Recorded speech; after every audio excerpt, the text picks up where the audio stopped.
Bonjour tout le monde, j'espère que vous allez bien. Je me mets un petit peu de musique en background. Aujourd'hui, je fais une vidéo sur le, le tech stack de Bookie. Donc, pour ceux que ça intéresse, plus les développeurs, là, euh, un peu les technos qu'on a utilisés dans nos derniers projets. Euh, c'est ça, faire un petit topo au fond de perso, moi. En tant que développeur, un petit peu mon parcours, là, j'ai commencé. Le premier framework que j'ai appris, c'est React, que je maîtrise pas particulièrement, mais c'est le premier que j'ai mis les mains dedans. Non, c'est pas vrai, je pense que c'est Angular. Enfin bref, le premier framework que j'ai vraiment mis les mains dedans, c'est Vue.js, puis avec Nox.js au fond pour faire du server-side rendering. Ça a été ma première expérience. J'ai fait le site de Claire au fond avec Nox. C'est ça. Ça a été quand même dur et ça m'a pris vraiment du temps. Plusieurs mois pour faire le site. Je dirais 6 à 8 mois. Là. Puis c'est ça, j'avais pas tant d'expérience en JavaScript. Quelques notions de base, mais c'est juste pour dire, je savais même pas c'était quoi un index puis un array. Là. Fait que j'ai comme dû apprendre ça sur le tout. Donc les bases, là, aujourd'hui, je comprends quand même bien JavaScript. Je suis pas un expert encore, mais je me débrouille quand même bien. Et là, les temps ont passé, j'ai essayé Svelte. Au tout début, en fait, Svelte Kit, tout simplement. J'ai pas essayé juste Svelte au fond, là, mais vraiment Kit. Au tout début, je pense que ça s'appelait pas Zapier. Je pense que c'était ça le nom avant. Mais j'ai comme tout de suite commencé quand ils ont changé pour SvelteKit justement. Là. Fait qu'avant la version 1, fait que je pense que c'est en 2019, quelque chose comme ça.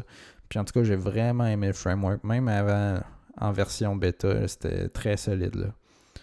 Fait que j'ai tout de suite changé ma méthode de faire, puis j'ai commencé à faire mes projets parce que ça allait plus vite pour moi, c'était plus simple. Puis l'important quand tu fais des applications, je pense, c'est vraiment d'être à l'aise avec les outils que tu as. Puis si tu es constamment en train d'apprendre des nouveaux outils, à un moment donné, tu peux comme pas avancer. Puis avec des frameworks comme SvelteKit, c'est vraiment plaisant, je trouve, à faire. Puis tu peux utiliser TypeScript si tu veux. Dans mon cas, je l'utilise. Des fois, je suis lousse un peu avec. Des fois, je dis, ok, je vais typer mes choses comme il faut. Là, j'essaie de le faire le mieux possible avec Bookie. Enfin bref, c'est ça. Bookie, c'est quoi le stack? Donc, on a SvelteKit pour le front-end, puis genre slash back-end aussi. Puis pour la base de données, j'ai été avec Pocket Base. Bon, moi j'ai plus d'expérience en front-end. Fait que je voulais pas un back-end comme trop dur à apprendre.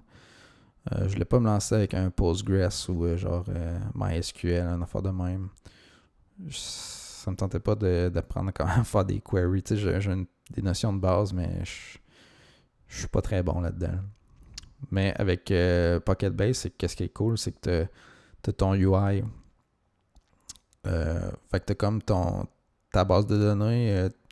Je pense qu'ils appellent ça des collections dans Pocket Base. Là. C'est un peu comme euh, j'ai pas MongoDB. Je pense que c'est ça. C'est plus des collections. Enfin, c'est comme des tables. Les collections, c'est tes tables. Puis tu peux comme tout créer tes colonnes si tu veux dans l'UI. T'as pas besoin de faire de query vraiment. Là. Puis tu peux. T'as tout de suite je pense que c'est un. Je vais aller regarder sur le site. Ça va être plus. Fait que, ouais, big shout out au gars de Pocket Base. Je pense que c'est une personne, une couple de monde, tout qui contribue. Mais c'est principalement un d'autre qui fait ça. Puis vraiment, c'est super cool. Tu t'installes, tu as juste un file, tu drops dans ton projet, tu runs ce script-là au fond, Genre, c'est comme run un script sur Mac ou sur... je sais pas sur Windows, j'ai pas essayé, là, mais Mac puis Linux, Pocket Base Serve, genre en couple de millisecondes, là, ton projet il run. Puis ça, t'as un dashboard UI que tu peux comme gérer toutes tes tables là, puis créer tes colonnes. Puis ça te crée directement un API. Fait qui te permet dans mon cas dans le back-end de SvelteKit de faire un create, mettons, sur une de tes collections, faire des edit, delete, là, les opérations standards là, que tu ferais par un API. Fait que Crude, si je ne me trompe pas. Là. Fait que c'est ça, j'avais pas. Puis encore là, c'est comme un peu. Supabase est plus populaire, je crois. Là. C'est un peu dans le même genre. Tu as tout ton système d'authentification qui est déjà pré-géré. Fait que tout ce qui est comme. Tu sais, comme. Les méthodes sont super simples. Puis en plus, je vais pas me connecter à mon back-end, là, mais. Tu sais, t'as comme. En haut dans l'UI, peut-être qu'on peut le voir sur le homepage. Ouais, c'est ça, tu as un API Preview. Fait que genre, sur ta collection de posts, tu fais ça, clac, puis tu peux voir, mettons, OK, pour faire un create, tu sais, donne quoi faire, genre, avec l'API. J'étais où déjà? Ah ouais, c'est parce que j'ai changé, je suis niaiseux. Ouais, c'est ça. Tu reset password. Tu peux aussi des différents providers, là, comme pour te connecter avec Google. C'est vraiment bien fait. Puis c'est ça. Tu sais, moi, au fond, avec Circum Icons, j'avais commencé à utiliser Supabase. Puis c'était quand même simple, mais j'avais des petits bugs. Je dirais que. Je sais pas, je le recommanderais. Il est plus ready for production, tu sais, le Supabase que Pocket Base, je crois, mais parce que c'est encore en version bêta, là. Fait que, tu sais, faut s'attendre à des fois des breaking change entre les versions. C'est normal. Mais pour vrai, c'était la même chose quand j'ai commencé à utiliser SvelteKit. Puis honnêtement, tu sais, les breaks, tu as juste à checker les changelogs, puis la documentation, suivre les steps quand tu arrives pour changer ta version. Puis honnêtement, tu sais, ça j'étais avant la version 1 de SvelteKit. Tu sais, ils ont fait quand même des bons refactors entre-temps. Mais les changements n'étaient pas si majeurs que ça. Là, tu sais. Il y en a une couple qui ont fait plus chier que d'autres. Mais tu sais, quand ton produit il est tout nouveau, ben c'est pas. En tout cas, personnellement, moi, ça me dérange pas là, de faire un petit refactor par-ci par-là. Parce que tu sais, ça va tellement vite builder ton application que ça te dérange pas. Puis tu peux toujours comme attendre avec ta version que tu as là si ça te tente pas de faire ton refactor tout de suite. Là. Mais tu sais, je sais qu'il y avait comme des scripts de rétro puis tout. Puis non, c'était quand même pas si souffrant, on va dire, faire les refactors. Mais ouais. C'est un SDK, je pense. Ouais, t'as Dart puis t'as JavaScript. Puis regarde, c'est un petit peu un exemple, là, l'API preview de quoi ça ressemble ici. Là. Fait que t'es view create, ça faire juste un get. Get create, puis ça update delete. Ça, t'as les différentes méthodes d'authentification avec le mot de passe. Ça, pour vérifier le courriel, confirmation de courriel. T'sais, tout est déjà géré. Tu as juste à te connecter à ton SMTP, mettons. Fait que tu peux genre prendre Mailtrap ou un service du genre pour pouvoir faire la gestion. Tu peux le faire toi-même si tu crains que directement sur ton serveur Linux. Mais tu sais, si tu veux vraiment sauver du temps, tu vas prendre. En plus, les services comme Mailtrap, hein, on pourrait aller juste voir justement, on l'utilise. On va voir leur pricing. Tu sais, ça, je trouve ça vraiment cool, les compagnies qui font ça, là, que, tu sais, je sais qu'ils peuvent pas tout se le permettre de faire ça. Faut quand même une certaine notoriété, là, mais tu sais, tu as un plan gratuit, puis tu peux envoyer 1000 courriels par mois. Fait que tu sais, honnêtement, si tu viens juste, tu commences ton application SaaS, t'as pas vraiment besoin de plus que ça. Tu sais, eux sont pas fous, là, ils savent que, ok, mais que tu sois rendu à plus que ça, là, c'est sûr qu'il y a quand même un gap entre les deux, là, mais tu sais, mettons que t'es rendu à 10 000, 15$ par mois, t'as les moyens, là. Mettons que ton SaaS, tu le vends à 20$ par mois, là, t'as le cash en masse pour payer ça, là. Fait que tu sais, ça c'est quand même cool. Fait que tu sais, dis, garde, commence avec nous autres, ça coûte rien. Prends le temps de grossir ta compagnie, puis tu viendras nous voir quand tu auras une business qui marche, tu sais. Puis là, tu payes 15$. Fait que Mailtrap, c'est quand même cool. Puis pour vrai, la doc est vraiment bien. Tu sais, si tu veux, si t'es pas à l'aise à changer, configurer ton DNS, puis toutes ces affaires-là, la doc est quand même, c'est bien fait, là.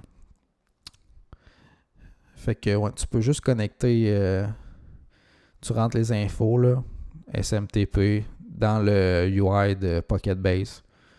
Puis après ça, t'es all set, là, tu peux gérer tes envois de courriel pour tes confirmations de courriel de tes users ou des reset passwords, ce genre de choses-là.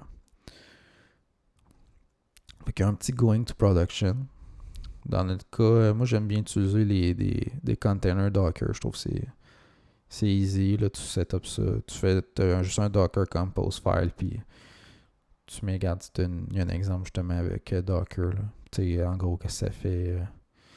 Bon, ok, t'as Alpine. C'est genre une instance Linux. La version de Pocket. Fait que t'as une variable ici dans la config. Run une commande. Puis unzip le package. Download le zip de Pocket Base. L'unzip, blablabla, copier ces folders-là. L'expose pas. Tu sais, j'ai dû modifier un petit peu la config, là.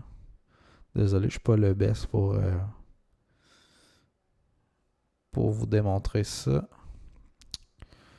Ouais, c'est ça, tu as la gestion des backups aussi direct dans l'UI. Ça, c'est vraiment cool aussi. Ouais, SMTP, justement, ce que je viens de parler, là. Tu sais, en gros, tu vas dans Mail Settings. Tu rentres ton host, ton numéro de port, user password.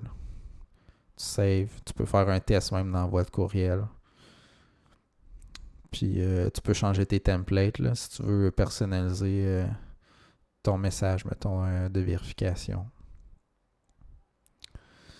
Fait que, en gros, c'est ça pour Pocket Base.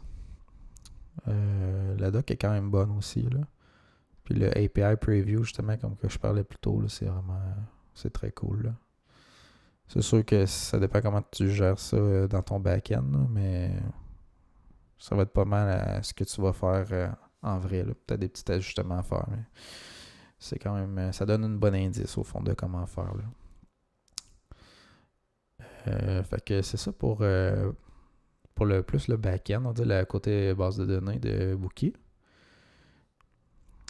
App, comme je disais, c'est SvelteKit. Là, je sais pas si j'ai vraiment besoin de vous faire une présentation. Là,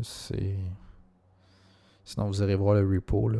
SvelteKit, c'est assez simple. Là. Dans tes libs, souvent, c'est ce que tu vas mettre, c'est tes components. Moi, je mets mes components puis mes utils. Puis comme je disais, c'est tout ChatCN. Puis au fond, ChatCN, qu'est-ce que c'est? C'est une librairie de composantes, mais tu n'as pas installé de librairie dans ton projet là, avec les non-modules. C'est vraiment... ce que ça fait, je pense, c'est que ça fait juste copier ton component puis ça le met dans ton projet puis toi, tu le commits. Là. Fait que tu sais, mettons, tu n'as pas le shitload de tous les components d'une lib. C'est toi, mettons, qui tu pourrais juste avoir besoin d'un input dans ton application puis juste avoir le input. Là, fait que c'est vraiment cool pour ça. Puis tout est typé, si je me souviens bien, ouais. Fait que ça ressemble un peu à ça, la manière qu'on fait ça. Non, non, c'est vraiment très cool. ChatCN, je le recommande pour faire des apps rapides, là. Moi, je m'entêtais à faire tous mes components avant. Puis, je me disais, ah, tu sais, moi, je suis bon pour faire ça. Non, c'est pas vrai, mais tu sais, essayer de les rendre le plus accessible possible. Mais tu sais, ces gars-là, ils ont pensé à l'accessibilité aussi, là. Mais, ouais, puis tu sais, pourquoi c'est. Tout ce que tu as dans le libre, là, parce que tu peux y accéder dans tes components ou dans tes pages là, en faisant un signe de pièce dollar, genre lib slash. Fait que t'as pas besoin de mettre le path au complet. Là. Fait que tu sais, ça fait en sorte que c'est plus clean. Je sais pas si je pourrais aller dans les routes pour vous montrer. Attends, je vais dans Hot. Fait que ça, c'est tes routes au fond, là, chacune de tes pages, tes URL. Maintenant, je vais dans Login. Ça, c'est ma page. Ça ressemble un peu à ça. Ça dépend. Là, moi, je suis pas assez constant là-dessus, là, mais ça, c'est parce que je suis dans le même niveau. Là. Je suis dans le même dossier. Mais là, si j'utilise les cards, je fais un dollar lib. Au lieu de le faire, sinon, il faudrait comme je fasse slash slash pour remonter dans les dossiers. Fait que c'est bien pratique pour ça. Ça, c'est bien pensé de Svelte. C'est quand même une chose, un petit détail, mais c'est le fun. Un des refactors que je parlais, je suis déjà à 17 minutes, là, désolé. Je m'attarde un petit peu sur les détails. Mais voilà, ce qui m'a fait un peu plus chier au début, c'était vraiment les changements de layout, là. La manière que les layouts étaient créés, gérés. Là. Puis tu sais, au début, j'étais comme pas sûr parce que faut que tu mettes tout plus page. Avant, tu mettais, mettons, t'avais pas besoin de créer de dossier. Tu sais, comme pour le login, j'aurais pu juste mettre comme login.svelte. Mais là, t'es comme obligé de tout mettre dans des dossiers. Mais au début, si ton projet est petit, tu fais ah, ça fait chier. Mais plus ton projet grossit, tu fais ok, ouais, ça fait du sens de mettre tout dans des dossiers. C'est plus clean puis mieux structuré. Puis ici, ben, c'est ça, l'espèce de syntaxe bizarre pour comme faire un override du layout par défaut. Là. Mais oui, là, j'ai pas besoin d'expliquer en détail. Là, la doc de SvelteKit est super bien faite aussi. Là, puis ils ont des exemples dynamiques. Si tu veux apprendre le framework, là, il y a une belle façon d'apprendre comment ça fonctionne. Là. Les routes, les stores, toutes les kits. Les runes à cette heure, j'ai pas mis la main là-dedans encore, mais ça va venir. Fait que voilà pour la vidéo aujourd'hui. Désolé, c'est pas très structuré, mais en gros, la vidéo, c'était juste de montrer un peu les technos que j'utilisais. Puis si vous venez qu'à faire une application SaaS, rappelez-vous que l'important, c'est d'utiliser des technologies que vous êtes à l'aise d'utiliser. Puis n'hésitez pas à découvrir aussi les nouvelles technos, mais passez pas trop de temps non plus. Puis soyez pas trop. Au fond, faut comme être l'entre-deux. Hein, fais pas, je vais tout faire from scratch en JavaScript pur. Puis je vais faire tous mes components, mes routes. C'est moi qui vais créer ça. Non, il y a déjà des frameworks qui le font. Fait pas besoin. À moins que tu veux apprendre là, à comment tout faire ça. Puis que tu voudrais faire ton propre framework. Mais si tu veux vraiment faire un produit SaaS, là, apprends un framework. Moi, je recommanderais Svelte parce qu'il est simple et il n'y a pas trop d'abstraction non plus. Là.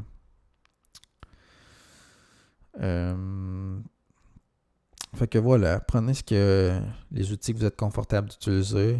N'hésitez pas à explorer les nouvelles technos. Moi, j'étais un petit peu frileux d'utiliser Tailwind CSS vu que j'aimais comme tout faire par moi-même. Mais c'est un no-brainer là, quand tu veux vraiment faire une application SaaS. Utilise Tailwind CSS. Tu t'en fous, même si ton DOM n'est pas clean comme tu aimerais. Là, avec des noms de classe vraiment super longs. Puis, c'est plate, mais ça va vite. Puis, malgré tout, ton UI est clean. Puis, ils ont comme déjà des design systems où tu utilises ChatCN. Au fond, ça utilise Tailwind en arrière. Tu en as besoin.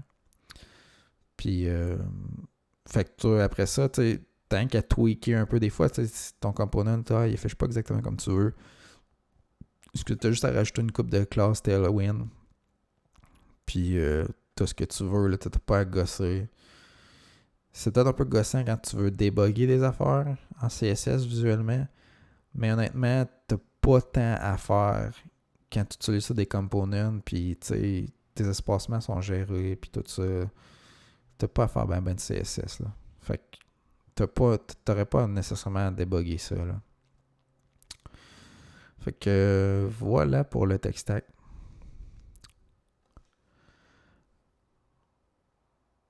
Oui, fait que c'est ça. Je pense que ça va mettre fin à la vidéo d'aujourd'hui. J'essaie de rentrer ça dans 15 minutes. C'est pas facile. Parce que je veux faire ça en une take. Je veux pas commencer à faire de l'editing. Fait que merci encore de m'avoir écouté. Puis si vous voulez en apprendre plus sur le développement d'applications SaaS, abonnez-vous. Mettez un petit pouce vert comme ils disent. Puis on se voit la prochaine. Bisous, bye bye, dodo. Au revoir.